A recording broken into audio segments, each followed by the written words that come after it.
اور اس کی متنبع کرنے والی مثالوں کو کہ جنہیں اٹھانے سے پہاڑ اپنی صلابت و استحکام کے باوجود عاجز ہیں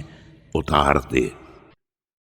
خدایا محمد و آل محمد پر رحمت نازل فرما اور قرآن کے ذریعے ہمارے ظاہر کی صلاح کو دائمی بنا دے،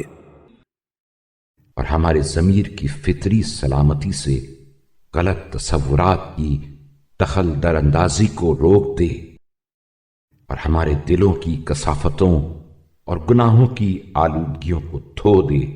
اور ہمارے منتشر امور کو جمع کر دے،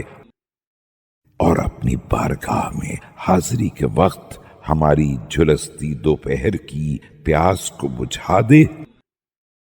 اور ہمارے حشر و نشر کے موقع پر ہولناک عذاب کے سامنے امن و امان کا لباس پہنا دینا۔